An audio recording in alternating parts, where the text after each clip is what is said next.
welcome to another episode of our live stream, My Journey to Trinity. Happy to be with you, happy to be with me. And, oops, am I late? Hello, Jack Ray. Hello, Tiger. Hello, Abla. God bless you all. And happy to be with you. And today I just want to talk about the difference between the Muslim sun and the Christian or Judeo-Christian sun. Okay. So what's this? Face is Lumen Gentium commits Roman Catholics not to evangelize Muslims.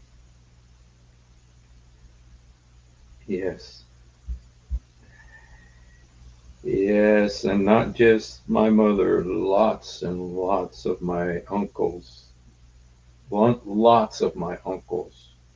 In fact, I'm going to write a book about this. It's going to be called The Brazilian Women. Just because it was like Israel really has some responsibility in this because Israel wanted to kind of motivate the Palestinian or the Arabs to leave Israel, and so what they did is that I started listening to David Wood and the Apostate Prophet. It was very interesting. And what Israel did, is they used to give the Arabs money and a ticket to go to Brazil and to go get married in Brazil and live happily ever after. Just don't come back. And there were lots who took them up at that offer. Okay, my father was not one of them. My father did go to Brazil, but he didn't go because of this offer. So, but but many of my uncles did go to Brazil. In fact, my whole village, my village is near Ramallah, and it used to be Ai. In the Bible, my village is Ai, and that's where my father is from. In the Bible, it's called Ai, and so every young man in our village, as soon as he got old enough, he would go to the West. He'd go right to the United States or to Brazil. But back then, Brazil was the main focus. And so they'd go to Brazil, marry a Brazilian woman. It was very easy for the Brazilian women to come to America. And so that's what my uncle, my dad, and my uncles all did. All of them did. And they would marry a Brazilian woman. She would get permission to go to America and take him with her.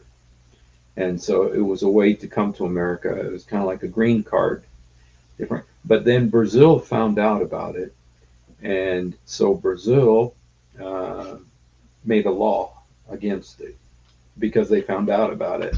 And so all of my dad and all my uncles and everybody, they would pretend to become Catholics. They would, go through the baptism.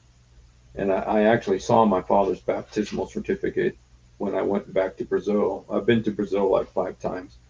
And one of the times when I went to Brazil, I saw my father's baptismal certificate where he got baptized in the Catholic Church. But it was just a trick that they did in order to marry a Brazilian woman. Same way Indonesia is the biggest Muslim country in the world. Brazil is the biggest Catholic country in the world. But it was a fake baptism, yeah.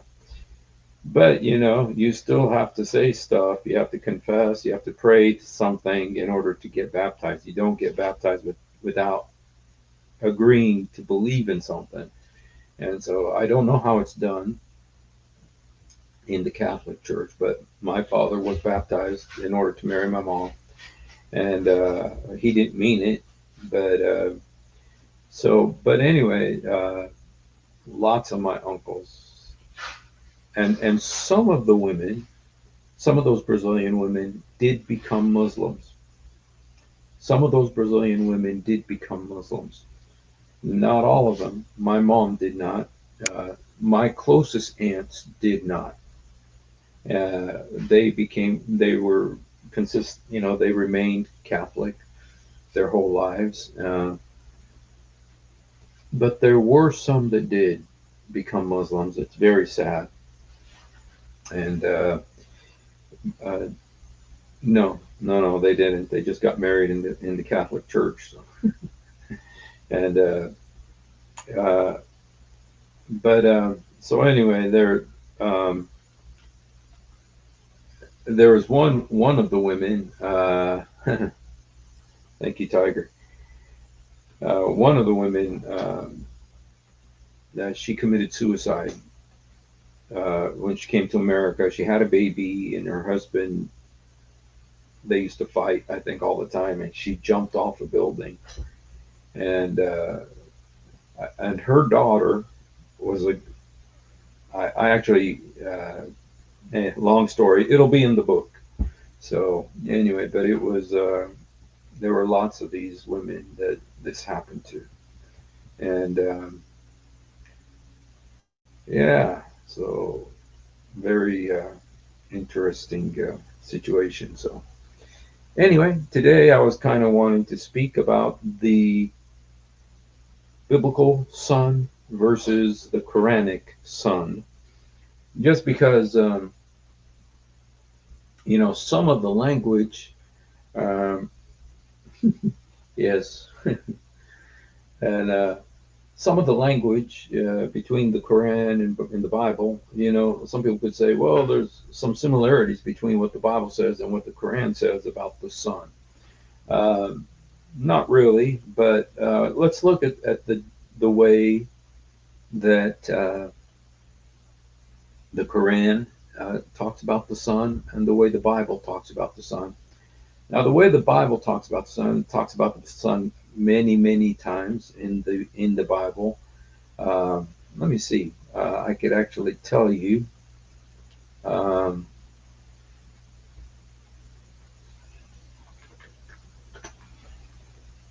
okay, the word "son" is in the Bible 160 times in 152 different verses. And most of all, it was in the book of Ecclesiastes. The book of Ecclesiastes mentions the Son more than any other book, and I think you could probably figure out what, because of one particular phrase in the book of Ecclesiastes. It says, "Under the sun." There's nothing new under the sun. That's repeated many, many times in the book of Ecclesiastes. I think about 30 times that phrase, "There's nothing new under the sun. All his days under the sun." So in the Bible, it's in there many, many times. But I wanted to look in particular at Psalm 19. I really love Psalm 19. It's one of my favorite Psalms. I memorized it when I was a kid. And so,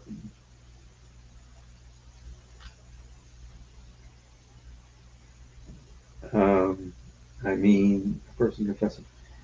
You know what, Jack? What's interesting is that there were two kids that came from that union between my mom and dad, and both of us are believers. Both of us are born again believers. And so I kind of feel like the Lord said to my dad, said, "You know what? I took you seriously when you prayed to give your life to me." And I kind of feel like the Lord said, "You know what? I took you serious, and you didn't live up to your part, but I'm going to take your kids." So the Lord took both, my sister and me. Thank goodness. I believe my dad opened the door with his prayer, because he did pray. You had to pray, and my mom. Um, Uh, so and so yeah. Anyway, the book is coming. It'll probably be my next book. So all right. Uh, by the way, for some of you who haven't heard, I did a live stream about this, but it was during the daytime. Some of you maybe didn't see. This is a friend of mine. His name is Rodney Tilley, and he wrote this book. And his book is really interesting because it's about the Portuguese, and Brazil is to the Portugal what America is to England. Same way America came from England, Brazil came from Portugal, from the Portuguese. And the thing that this man, Alan Rodney Tilley, wrote, the neat thing about what he wrote is about the difference between the British, the Spanish, and the Dutch, and the Portuguese and the French, because where all those other countries were doing, those all those countries had colonies. They would go around the world and they make colonies in Africa and in Asia, in America, and where all those countries would do those colonies in order to do business, you know, and for power and for agriculture and stuff. The Portuguese were evangelists, and they would go and build churches. It was like the Spanish built military forts where they went. The British built pubs, but the Portuguese built churches. Everywhere they went, they built churches in all of these countries. And that makes me so proud because, I am part Portuguese, because Brazil, there's a Portuguese connection there. But they built churches. And so that was amazing. If you would like to read about it, it sounds like awesome. From 1400 to 1600, and about the Christian missions, that the Portuguese were the ones who were really preaching the gospel back then. Yes. uh, so, anyway, so let's look at the sun in the Bible, first of all. And now, this is one of my favorite passages. I memorized this, Psalm 19. Okay. Okay, it says, "The heavens declare the glory of the Lord, the skies proclaim the works of his hands. Day after day they pour forth speech, night unto night they reveal knowledge. There is no speech, there is no language, no sound is heard from them. Yet their voice goes out into all the earth, their words to the end of the world. In the heavens, God has pitched a tent for the sun.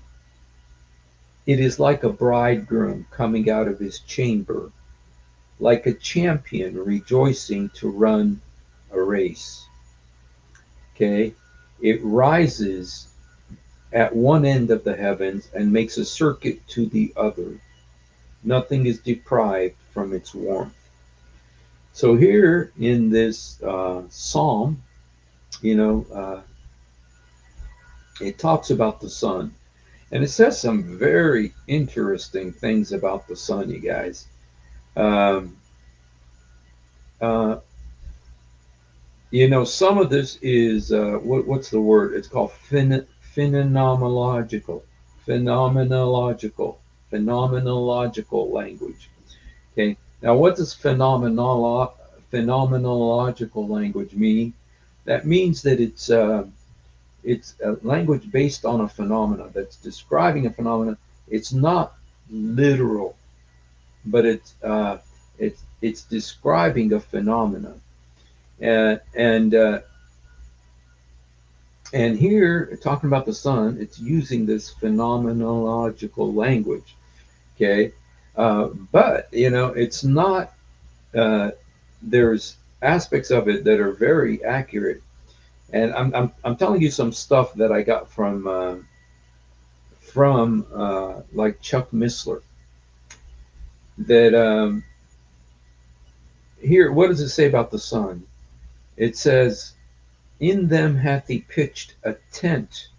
You know what? I really like the King James better. I'm becoming like my wife. I'm beginning to not like. Of course, I've never really liked the New International Version. But okay, as line going forth into all the world, uh, in them hath he set a tabernacle for the sun. A tabernacle for the sun. Now it's talking about the stars in the heaven. And it says it's a tabernacle for the sun, kind of like a place for the sun. And what's interesting about this is that then it talks about the sun like coming out of its chamber, like a bridegroom coming out of his chamber. What a description there, like a bridegroom coming out of his room. Um, and you know what's interesting? It doesn't say that the sun is a bridegroom coming out of his room. It says as a bridegroom. It's telling you that this is just a description. Okay, it's not saying it is a bridegroom coming out of his room. He says it's like a bridegroom coming out of his room. The bridegroom comes out of his room. He's happy. He's energetic. He's happy. Okay, and so he's as a bridegroom coming out. And then it has another description, and rejoices as a strong man to run a race. Okay, so as a strong man to run a race. Okay, it's like a strong man to run a race. As it's going for it, like it's energetic, it's full of energy and power. You know, running to run a race. Okay, then it says, his going forth is from the end of the heaven, his circuit to the ends of it. This is very important here because it says his going forth is from the end of the heavens. So it's going, talking about the sunrise. His circuit, like his circuit is like his orbit, you know. Circuit literally means the round circuit, and it's kind of like the orbit is to the ends of it. Now we know that the sun isn't moving. We're the ones who are moving. But this is where it's phenomenological language. Phenomenological language. See, because it looks, from our perspective, like the sun is running, going around, setting and rising. That's why we call it sunrise, sunset. Okay, now we still use those words, even though we know the sun isn't really rising. We're just spinning, and it looks like it's rising. And then, and it looks like it's setting. We still use those words that it's setting, even though it's not setting. The Earth is just turning. Okay, and that's what pheno- phenomenological language is. Okay, okay, but what's interesting about this, you guys, is if you look at what's said, and I'm telling you this from Chuck Missler. Okay, Chuck Missler got an amazing teaching about this. It's really worth listening to. It's awesome. He says that it's a very unique. Okay, it's not just saying that the sun's over there and it goes like this. It says first of all, it's the first thing it's talking about is about the whole universe. It's talking about the whole universe with the stars in the background. And it says that the stars and the sky, the universe, is like a tabernacle for the sun. Now, the sun is much bigger and much more visible to us than the rest of the stars. We know because of science now that those stars are bigger than the sun, some of them, but because they're so far away, they look tiny and stuff. But the sun is about 150 million 150 million kilometers from the Earth, or about 93 million miles from the Earth. Okay, and um, but what's interesting is the way that David describes this. It really is amazingly prophetic, because he's actually describing the motion, not necessarily describing, even though he does. There's actually two things that David describes. There's two aspects of the sun that David describes. One is from Earth's perspective, the sunrise and the sunset.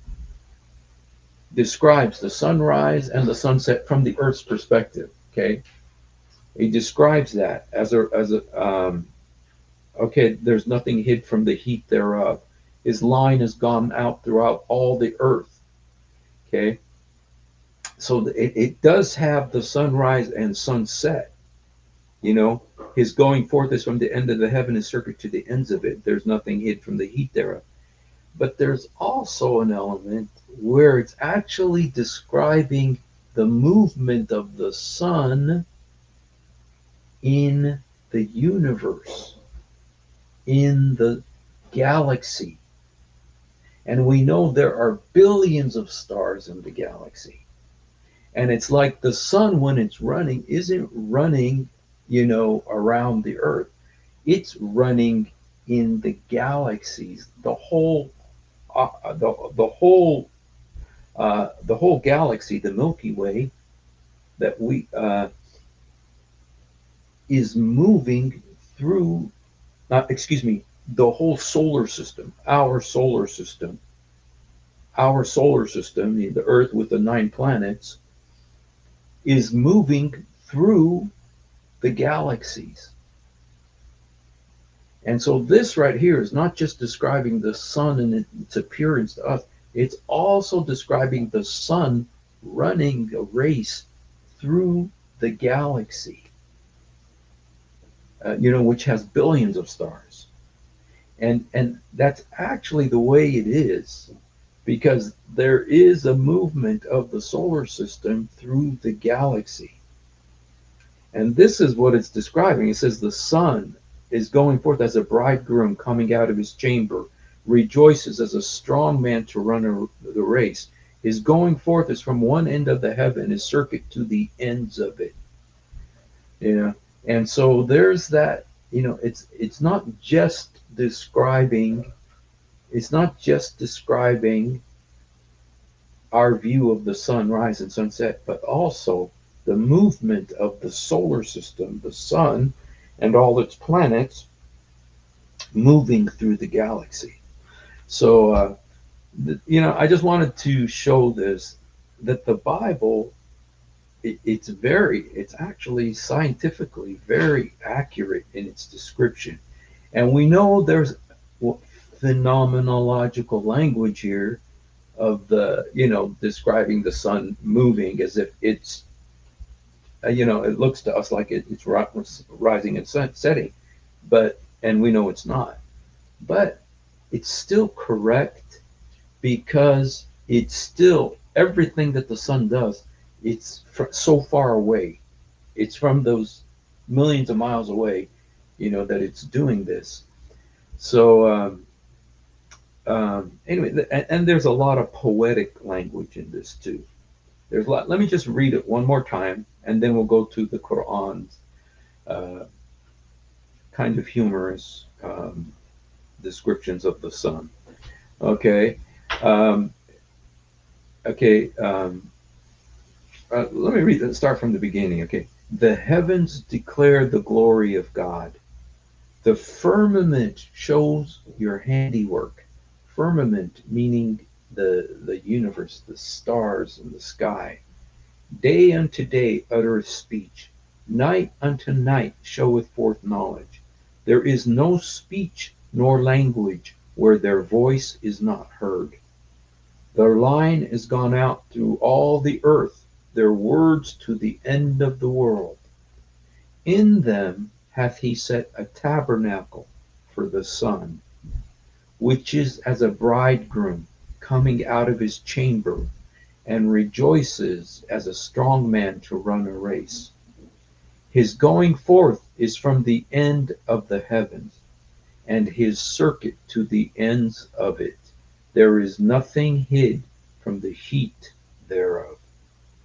Okay, so okay, that's what the Bible says. Okay, so that's the Judeo-Christian sun, and there's so much more, and it's um, amazing.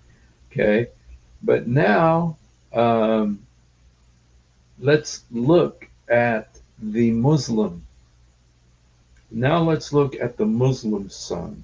Okay, and this is where it gets a little bit humorous. Hey, Blackwater, God bless you, man. Good to see you, brother.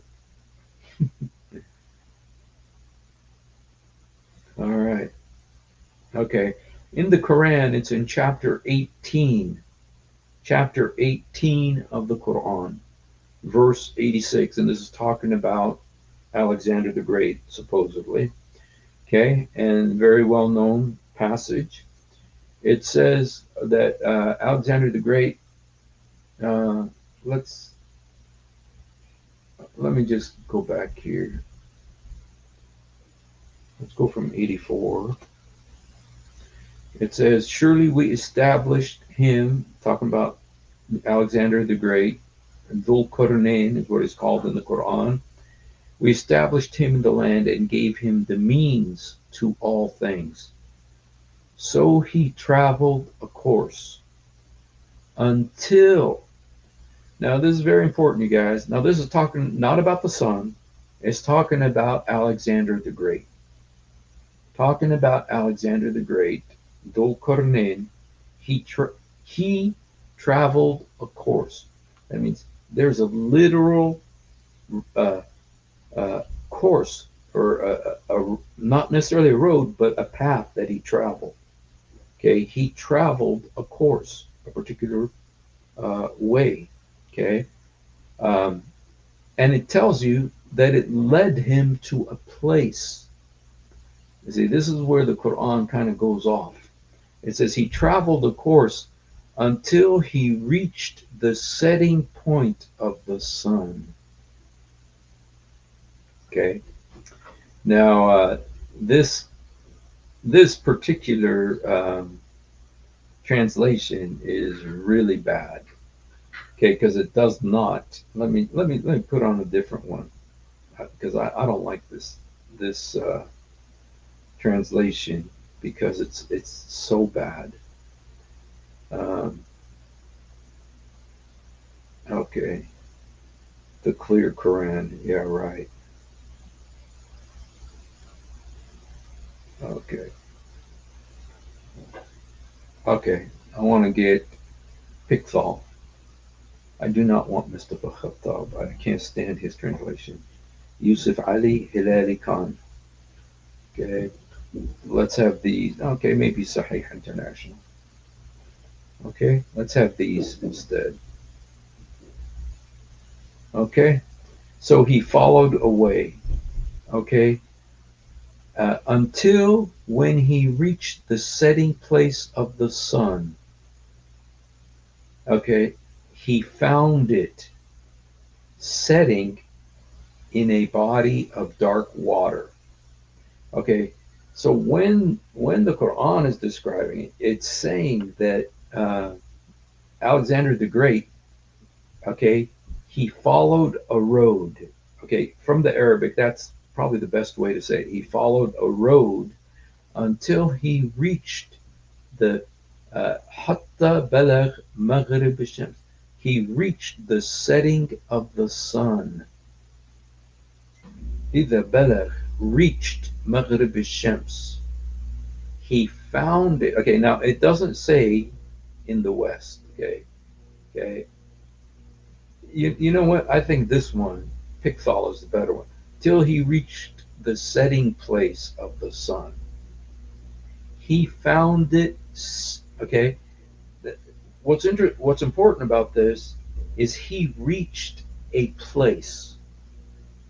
He literally reached a place.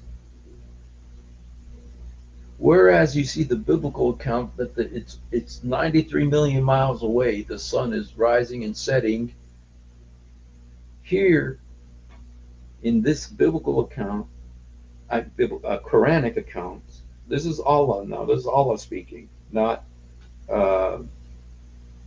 not Muhammad. This is Allah's words. That it literally reached the place where the sun sets. It's a literal place. He was on a road, and that road led him to a place. And where is the place? The place where the sun sets. This is where the Quran goes off. This is where the Quran goes off. Because it says he reached the place. He literally traveled until he reached a point, a place. And this place is where the sun sets. It literally says that in the Arabic.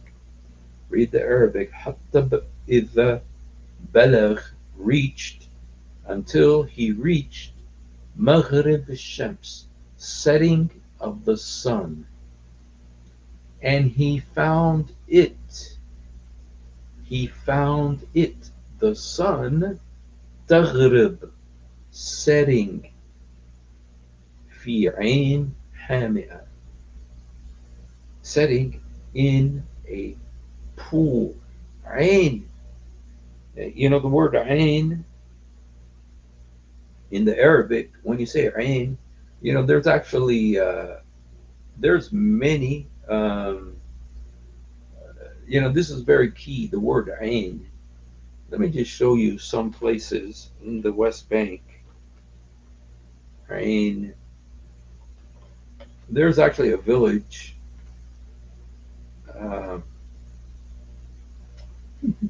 Trying to find maybe in Arabic. The word ain in Arabic literally means eye. It means eye. Ain means eye, like your eyes. You know, you see with your eyes. It means eye, but it also means like an eye, a small hole that water comes out of. You know, like a spring. You know, the water springs out of it. You know, it could be, yeah, like a little water source. You know, like a little water, a spring of water. Okay, and so when it says ain, it's actually like the little water. It's almost like, you know, on the side of a mountain you have a little spring of water that comes out. Not a river. A river would be bigger. A river would be bigger than a spring. And even a pool would be bigger than a spring. It's a tiny little spring that water comes out of. And according to the Quran, Alexander the Great reached this spring. He reached this spring. And this spring, so the first big mistake here is that you could reach a place where the sun sets, the setting place of that you can reach the set, because that's what the Quran is saying. He reached the setting place of the sun, the literal place where the sun sets. He literally reached that place, according to Muhammad or the Quran. You see, and that's why it takes it out of the phenomenological language, you know, of the poetic language of the sun, you know, running a race across the heavens, you know, because when the Bible does that, the sun is always 100 million miles away. It's always 100 million miles away, being observed, being watched. But this verse of the Quran does something else. And it's not phenomenological language. It's talking about a literal road that leads to a literal place where this event happens. And what happens there? The sun sets in that place. The sun literally sets in that place. And so you see, this is where the Quran goes wrong. First of all, it says that there is such a place where the sun sets. You can actually reach the place where the sun sets, which is Muhammad's first mistake. And then there's another mistake, which is that the sun actually sets into a pool of water, that little stream. It literally says, تغرب في عين حامئة. You know, it sets in a pool. Now I know what Zakir Naik says. Zakir Naik says it appeared that it was setting in the pool, but that's not what it says in the Arabic. It says it literally sets in the pool, in the stream. It literally goes inside the stream. Fi, the word is fi, which means in, and there's nothing about appears that it appears to set. Okay, so this is the second big mistake Muhammad makes in the Quran. First of all, saying that there's a place that you can reach on earth. There's a place on earth that you can reach where the sun sets. That's his first mistake. The second mistake is to say that the sun literally sets in that pool of water. So there's two big mistakes compared with what the Bible says, because the Bible's using language about the sun running and the sun. But the biblical description always has the sun 93 million miles away, and we're watching it. Whereas with Muhammad, the sun is actually this tiny little thing that goes inside a spring of water. It literally sets inside a spring of water. So there's two big mistakes in Muhammad's description of the sun. Okay, and I also let just look also at a couple of hadith about the sun. Okay, there's a couple of contradictory hadiths about the sun. Let's look at them. Now, the first one, it says, Abu Dar told, okay, now this is Mishkat al-Masabih, okay, it's also in Bukhari and Muslim. Abu Dar told that at the sunset, Muhammad asked him, he asked Abu Dar if he knew where the sun went, and that when he replied that, okay, so what Abu Dar said, this is the guy, he said, Allah and his messenger know best. So Allah and his messenger know best. And then Muhammad responded, this amazing wisdom. It says, it goes and prostrates under the throne and then asks permission to depart. And this is granted. So if you listen to what Muhammad's saying there, again, it's like it's not phenomenological language. You know, it's not like something observable. It's not like it's just the course of nature. He's talking about actual events that happened with a place, with a, I mean, it has the who, what, where, when, why. It has everything in it. Who, you know, the sun. What, it goes to the throne of Allah. Where, to the throne of Allah. When, every day. Why, to prostrate and to get permission to rise again. So in Muhammad's reasoning, the sun does this every day. It sets, when it sets, it doesn't just go into the spring of water. It goes under Allah's throne and talks to Allah and listens for permission to rise again.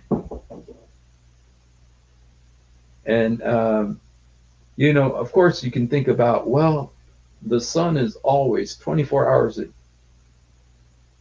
I mean, the sun never stops shining.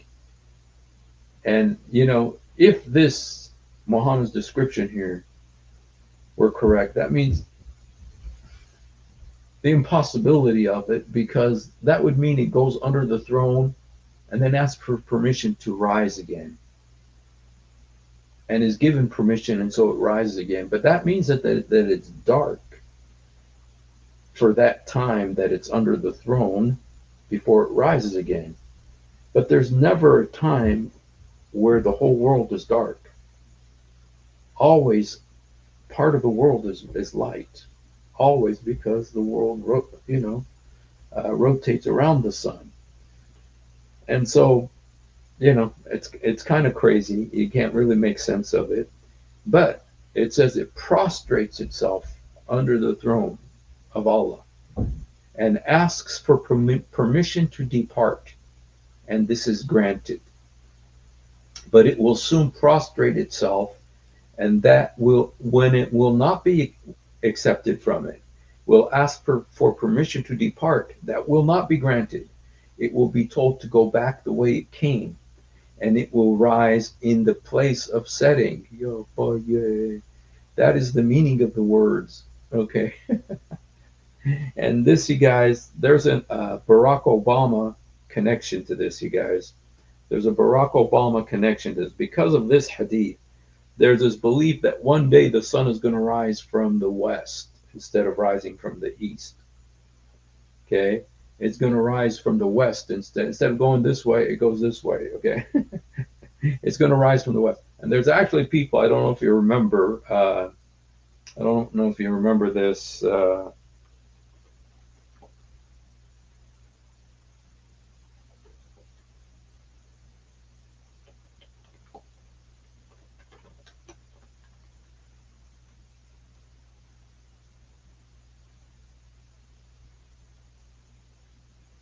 Wait a second.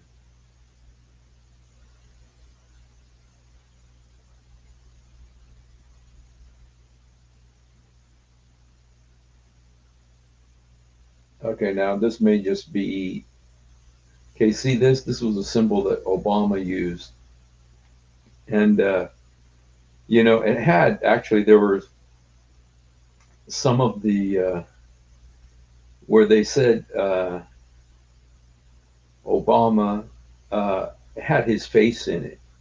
And it was made to look as if the sun was rising in the west.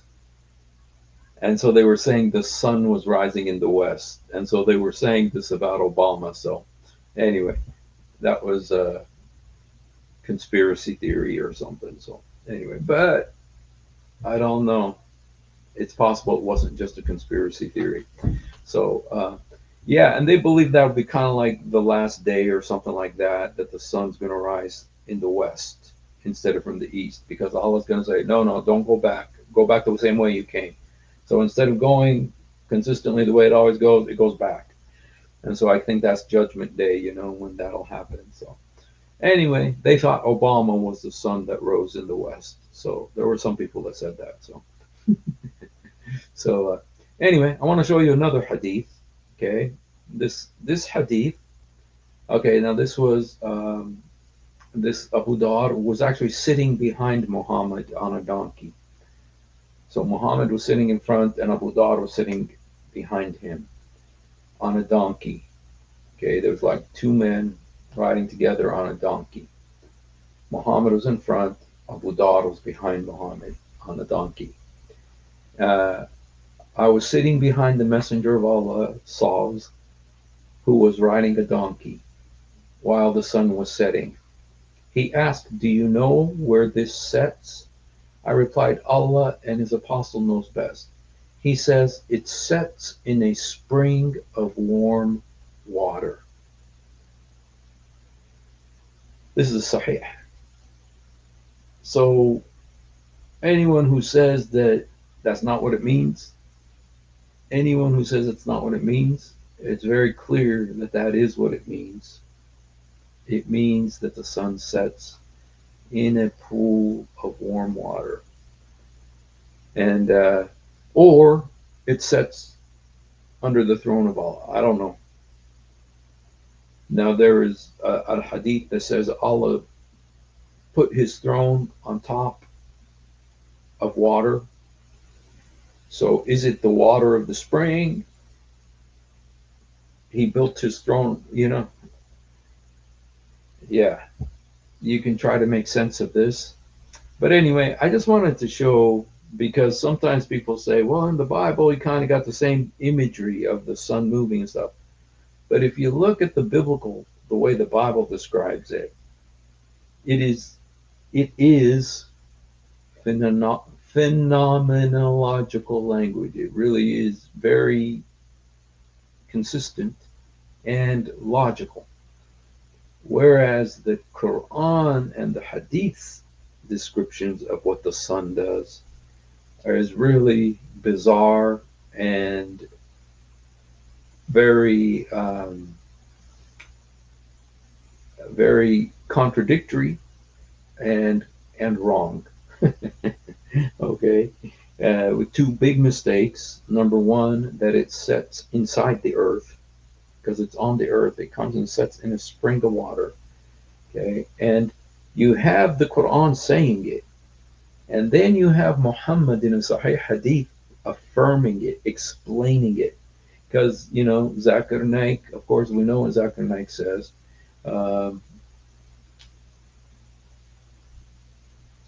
Let me see if I can find this.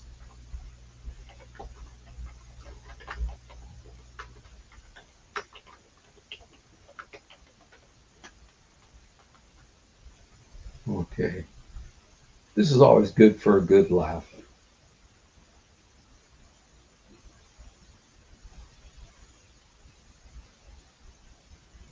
The other point that William Campbell raised was regarding Surah Kahf, chapter number 18, verse number 86, that Zulkarnain sees the sun setting in murky water, in turbid water.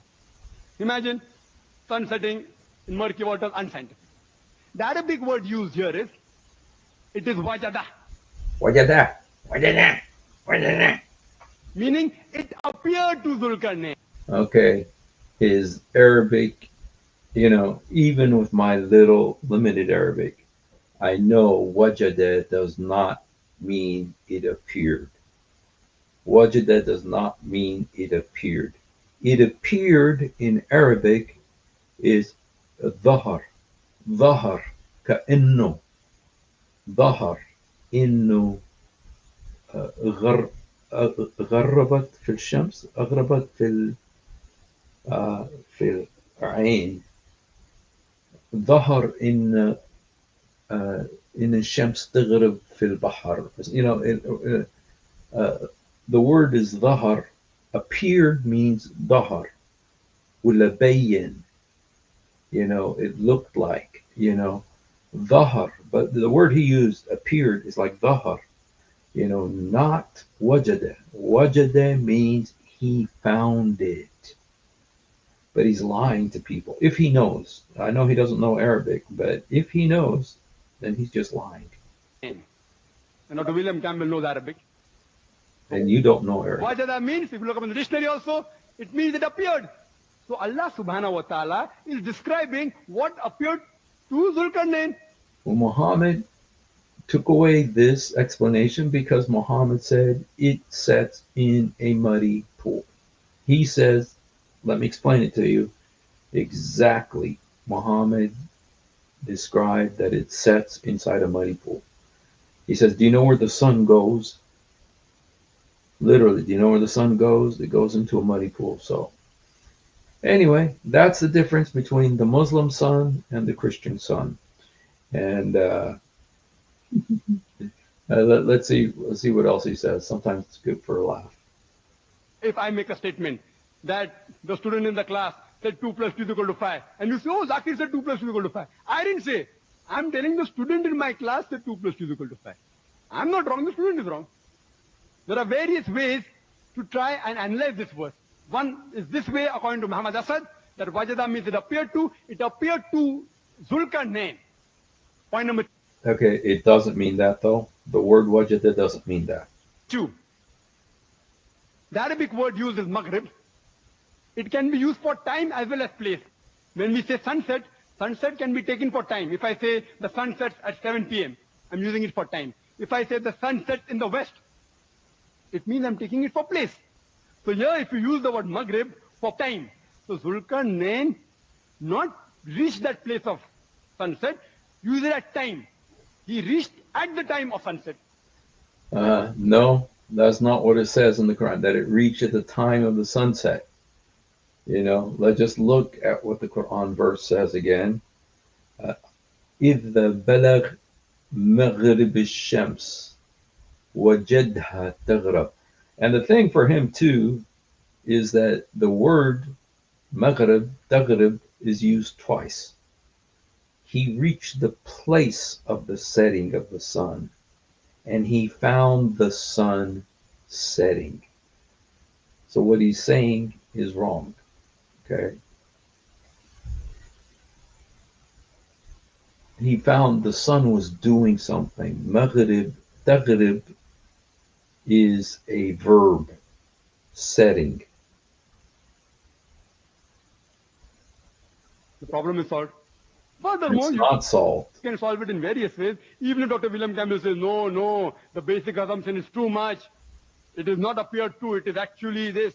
Let's analyze That's right, because his Arabic sucks and he's wrong. it further. The Quranic verse says, the sun set in murky water. Now we know when we use these words like sunrise and sunset, does the sun rise? Scientifically, sun does not rise. Neither does the sun set. We know scientifically the sun does not set at all. It is the rotation of the earth which gives rise to sunrise and sunset. But yet, you read in the everyday papers mentioning sunrise at 6 a.m., sunset at 7 p.m. Oh, the newspapers are wrong, unscientific. You know, that's the first thing he said that makes any sense, and so he got a standing ovation for it. So If I use the word disaster, oh, there's a disaster. Disaster means there's some calamity which has taken place. Literally, disaster means an evil star. So when I say this disaster, everyone knows what I mean is a calamity, not about the evil star. Dr. William Campbell and I know when a person who's mad, we call him a lunatic. Yes or no? At least I do. And I believe Dr. William Campbell also will be doing that. We call a person a lunatic. He's mad. What is the meaning of lunatic? It means struck by the moon. But that is how the language has evolved. Similarly, sunrise is actually, it is just a usage of word. And Allah has given the guidance usage of words. for the human beings also. He uses so that we understand. It's called phenomenological language. So it is just sunrise, not that it's actually setting, not the sun is actually rising. So this explanation clearly gives us a clear picture that the verse of the Quran of Surah Kahf, chapter 18, verse number 86, is not. But what he's saying isn't right, though. The reason what he's saying isn't right is that it literally describes a road that leads to a place. A person on a road who reaches a place. There's, it goes, it's one thing if it's describing something he's seeing long, but it doesn't talk like that. The Quran is literally talking about a person on a road who reaches a place. And let me just show you one last thing before we go, because this gets even crazier actually. But let me just, verse 1886 here. He says, let's Pickthall. I prefer Pickthall. Then he reached the setting place of the sun. That's a pretty good translation. He found it setting in a muddy spring and found people there. So there was also people living there. So in the place where the sun sets, there's people living there. In this place where the sun sets. Okay? We said Dhul Qarnayn, either punish or show kindness, whatever. Okay. And then Dhul Qarnayn says, As for one who wrongs, we will punish him, but then he will return to his Lord, and he will punish him with a terrible punishment, i.e., hellfire. He was a Muslim. No, I'm just kidding. He didn't say that. But then it says, but as for one who believes and does righteousness, he will have his reward in paradise, and we will speak with him for our command with ease. But then the next verse, okay, then he followed another way. Okay, then he followed another way. And what happened at this other way? He came to the rising of the sun. So there's another place. And the other place is where the sun rises. So, if you try to figure this out geographically, there's one place on the earth where the sun sets inside of this little muddy pool. And there's this other place that the sun comes out of. It says, when he came to the rising of the sun. Okay, let's go to Pickthall. Till he reached the rising place of the sun. And he found it rising on people we had appointed no shelter therefrom. So it's admitting that they need shelter because the sun is rising on them, is going to burn or melt them, but there is no shelter. But so he found both, the place where the sun sets and the place where the sun rises, and they're different places. Because, how do you know they're different places? Because he followed another way. ثُمَّ أَتْبَعَ سَبَبًا. Okay, then he followed another. So there was another road he took from the sunset place. He took another road that took him to the place where the sun rises. So there's a place on earth that the sun rises from. And there's people living there too. Yeah. And this is worth looking. I'm just curious now. So you got both the place where the sun sets and the place where the sun rises. I'm curious now to see. I'm kind of curious to see how what Ibn Abbas has to say about this. 1890.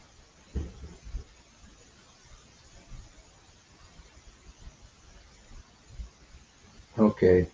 Till he reached the rising place of the sun, he found it rising on people from we had appointed no helper from.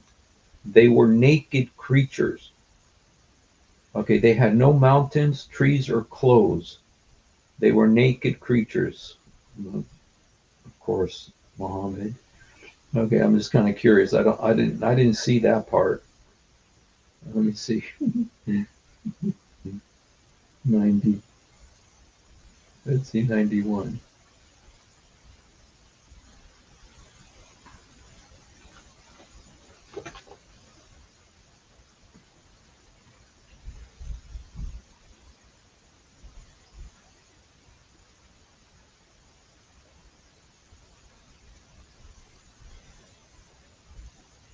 Okay. Well, apparently Muhammad described this to Ibn Abbas and his cousin, and he said, "We had appointed no helper for these people, no shelter to protect them from the sun. They had no mountains, trees, or clothes. They were naked creatures who were blind to the truth." Yo boy, yeah. Yo boy, yeah. Now let's see if Ibn Kathir had anything to say. Because Ibn Kathir, his main purpose was to try to rescue Islam from some stuff like this. What's funny is that it looks like Ibn Kathir knew to avoid this verse. Okay, he traveled from the west of the earth towards the east. Every time he passed a nation, he subjugated them. Okay, he found it rising on a people, meaning a nation. The place where the sun rises, as Allah said, وَجَدْهَا تَطْلَعُ عَلَى الْقَوْمِ, found it rising on a people, for whom Allah had provided no shelter against the sun, meaning they had no buildings, trees to cover them. and shade from the heat of the sun. Wow. This really is crazy, man. It was mentioned to us that we're in a land where nothing grew. So when the sun rose, they would go into tunnels until it passed its zenith. Then they would come out to go about their daily lives and earn themselves a living. Yapa, yeah. So it was, we knew about him. Mujahid al-Sudi said, this means all I knew, everything about him. Nothing was it. So actually, these people, you guys, where the sun rose, they didn't have buildings or trees, so they were naked, and so when the sun rose, it was so hot that they would go into tunnels until the sun passed, and then they would go, like if they worked at McDonald's or something. I mean, they went to work. I mean, it says that they went about their daily lives to earn themselves a living. I mean, maybe there's McDonald's there. Um, so yeah, so they didn't. So there's both the place where the sun sets and the place where the sun, and there's people living by both of these places. Um, I wonder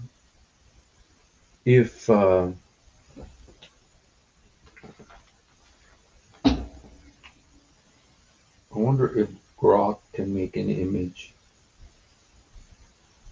Let's ask Grok.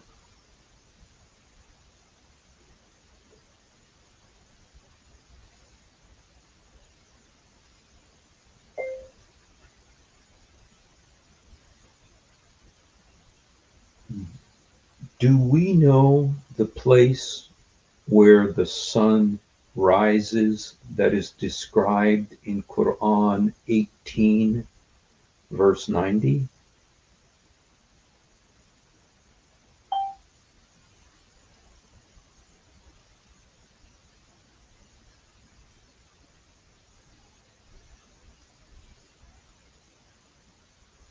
Do we know the place where the sun rises that is described in Quran 18 verse 90?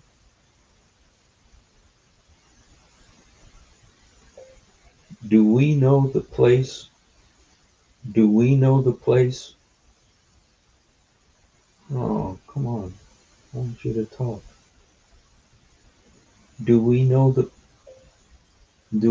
place where the sun rises that is described in Quran 18?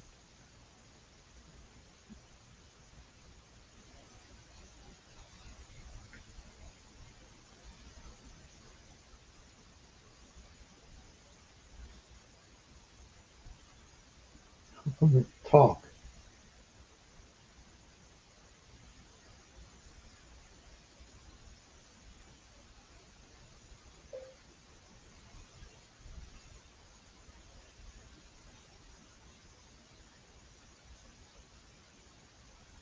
I don't know how to get it to talk. Will you please answer?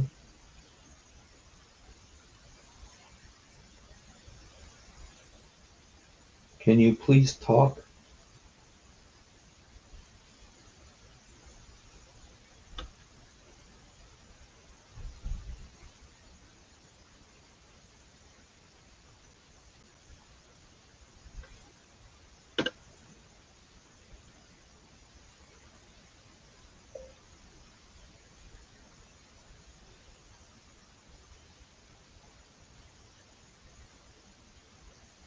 The other time we were able to get it to talk.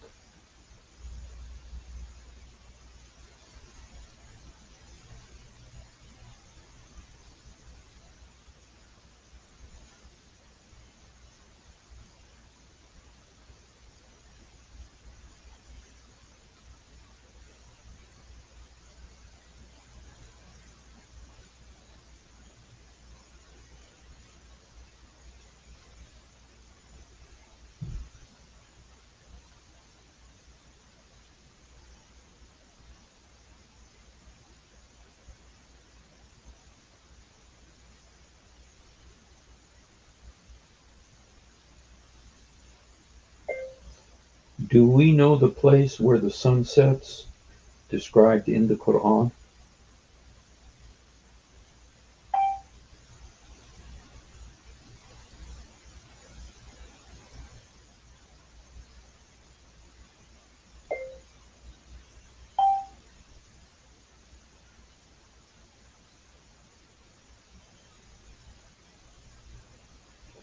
You know what? I think it's not connecting.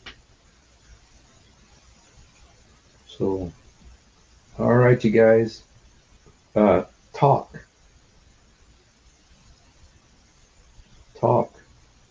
Please respond with voice.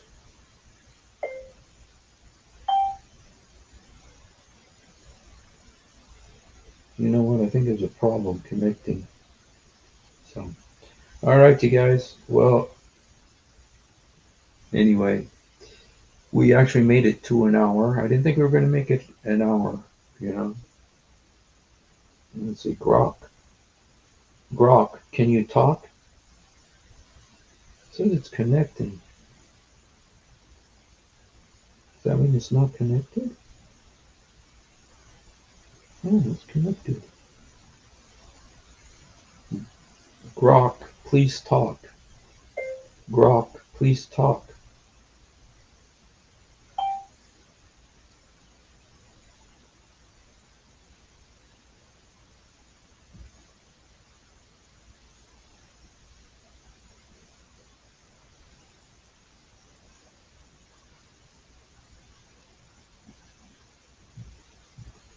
Okay, maybe it'll work. Oh,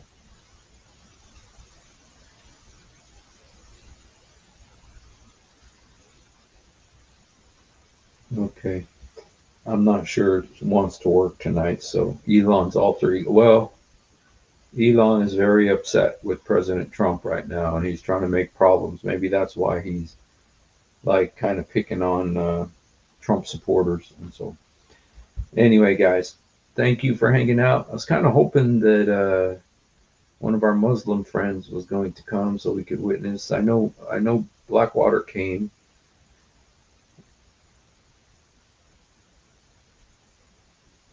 So, all right, you guys. Well, thank you very much for being here. And if you haven't done it, please do it now. Jesus, help me. Jesus, forgive me. Jesus, come into my heart. Let's just real quickly look at the news before we leave. Things are always happening so quickly and crazily. Let's see if there anything's happening right now.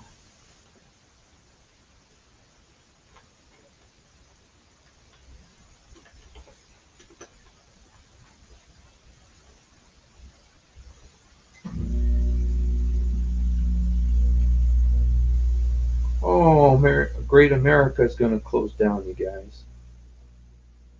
Shoot.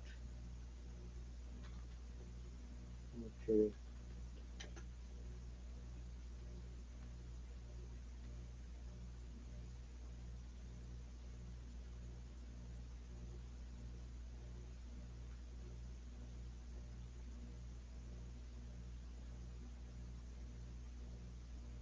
All right, you guys. Thank you, and have a wonderful, wonderful night.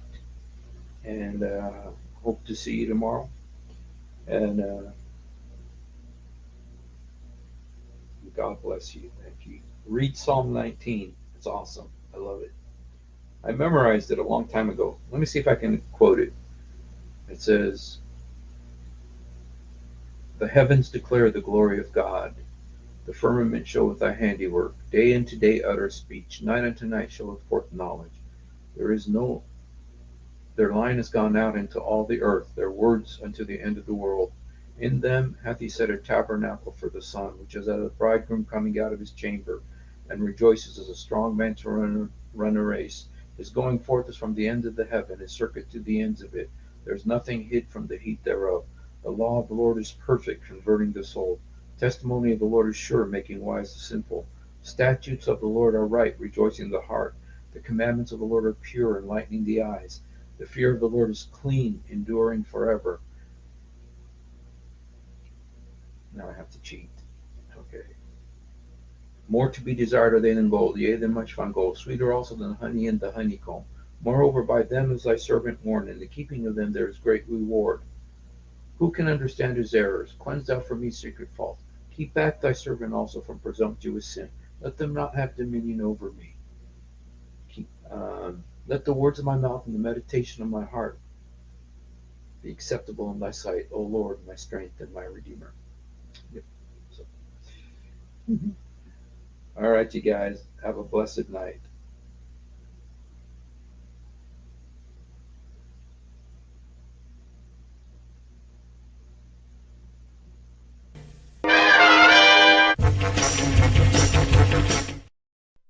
If you have ever wondered why dull apologists lie so much, it's because on a rare occasion that they tell the truth, this happens. One of the reasons I accepted Islam was the scientific miracles. I'll be honest with you. And now we know that this whole scientific miracles was absolute nonsense. You're going to have to repeat that. Now we know that this whole scientific miracles was absolute nonsense. Now we know that this whole scientific... That the standard narrative has holes in it. That's what I'm going to say.